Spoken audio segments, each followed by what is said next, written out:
अस्सलाम वालेकुम नाज़रीन, तव्हां ॾिसी रहिया आहियो STV न्यूज़ ऐं आउं आहियां तव्हां सां गॾु वली मोहम्मद जाड़ो।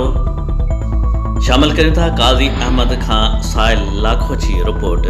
नाजिया शागिर्द तंज़ीम निशात जमात लवारी शरीफ ज़िला शहीद बेनज़ीर आबाद तरफ़ां साल 2021-2022 जो पहिरियों ज़िले काउंसिल इजलास थी गुज़रियो, जंहिंमें तइलीम हर ॿार जो हक़ आहे जे सिरे हेठि तइलीमी सरगर्मियूं कराइण ते इत्तिफ़ाक़ थियो, जंहिंमें शुरूआती तौर 4 कोचिंग सेंटर वधीक 2 सालनि ताईं जारी रखण जो फ़ैसिलो कयो वियो, जॾहिं त तइलीमी माहिरनि जूं ख़िदमतूं हासिल करे ज़िले शहीद बेनज़ीर आबाद जे स्कूल ऐं लेक्चर प्रोग्राम पिणु कराया वेंदा।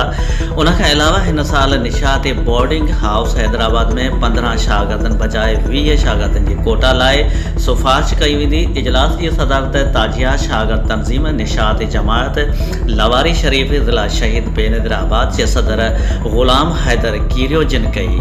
इजलास जी कार्रवाई ज़िले जनरल सेक्रेटरी अब्दुल जब्बार कीरियो हलाई। इजलास में ज़िले शहीद बेनज़ीर आबाद जे यूनियन काज़ी अहमद माखंड नाठाणी ऐं तोरी ॾाहिरीअ जे जनरल सेक्रेटरी साल 2021-2022 जी प्लानिंग पढ़ी ॿुधाई ऐं उन जो जाइज़ो पिणु वरितो वियो। काउंसिल में निशात ज़िला शहीद बेनज़ीर आबाद जे यूनियन खे असाइनमेंट्स पिणु ॾिनियूं वयूं। ज़िले काउंसिल खां बैदि में यूनिटनि जे अहदेदारनि खे रिकॉर्ड कीपिंग जे उनवान ते सीनियर मेंबर नबी बख्श सुमरो जिन लेक्चर ॾिनो। काउंसिल में ताजिया शागिर्द तंज़ीम निशात जमात लवारी शरीफ जे अहदेदारनि मेंबरनि पिणु शिरकत कई। ईंदड़ अपडेट ताईं वली मोहम्मद चाड़ो वठे थो इजाज़त। अलाह जे अमान में हुजो।